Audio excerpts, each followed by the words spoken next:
Dear Nora Kate, hi sweet girl, it's me, Mama. I know we just talked, but I wanted to tell you a beautiful story all about you. It all began about 30 years ago when I met your handsome daddy. We had the best time falling in love, and there are so many more stories that I could tell you, but one thing we did know is that we wanted to be a mama and a daddy.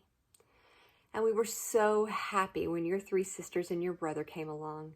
But we felt like we were missing someone, and that someone was you. When we found out you were growing in my belly, we were so excited. And I couldn't wait to meet you and kiss your sweet baby toes. Now, most people thought we were a little crazy to have one more baby at our age.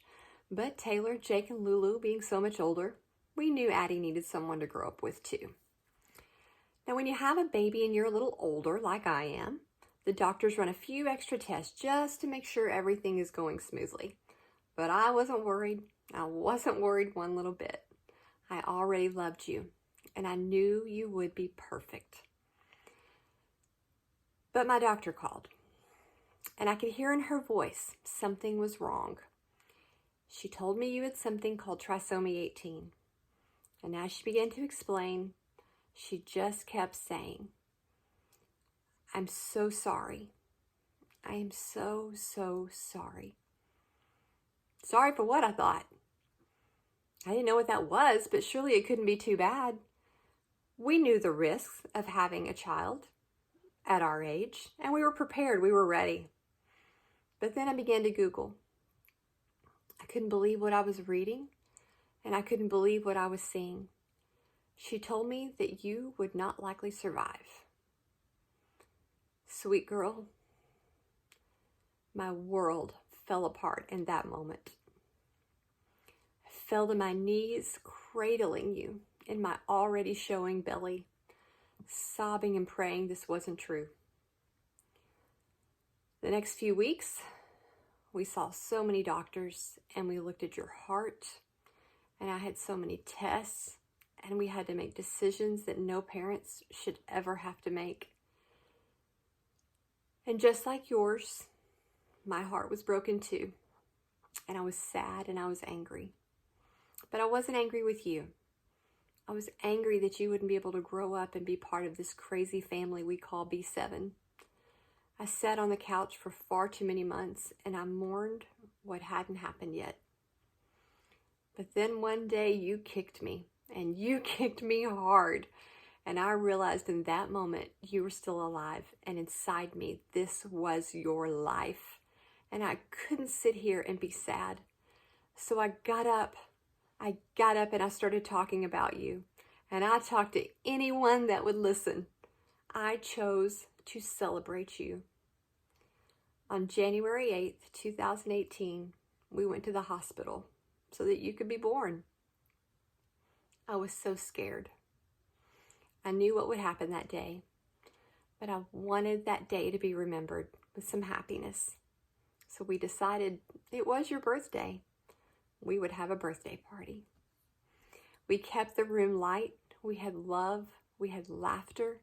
We had music. We had food.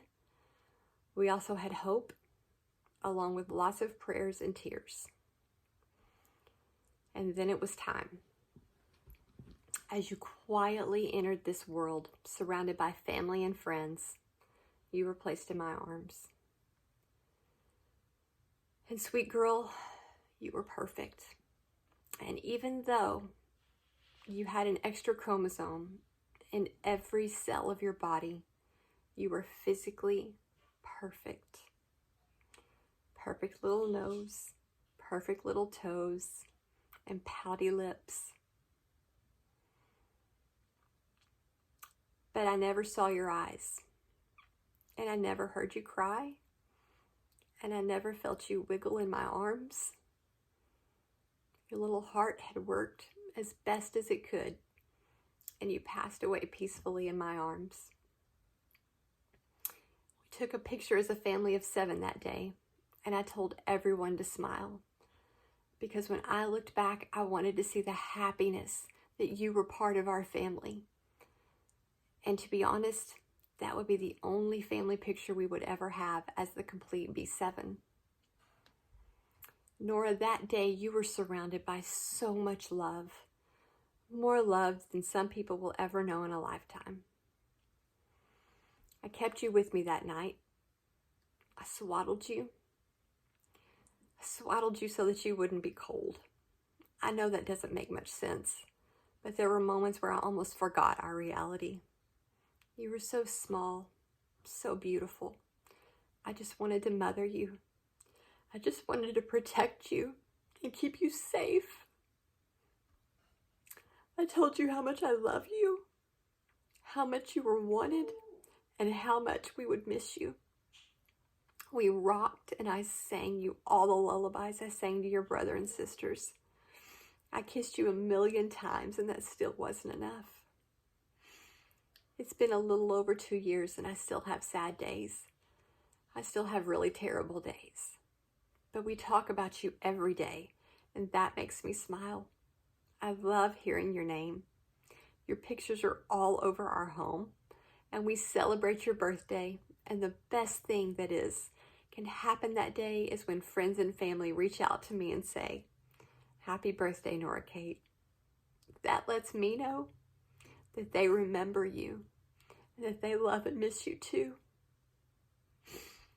All of our family pictures have something special included to show everyone that you are still part of us and that you always will be. Addie likes to put toys in your memory box so you can play with them in heaven.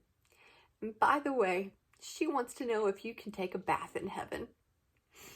Anytime there's a beautiful sunset with all the colors of the rainbow in the sky, we know you're telling us I love you.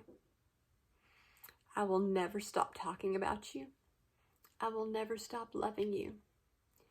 I will never stop saying your name. I will miss you forever, Nora Kate. Love, Mama.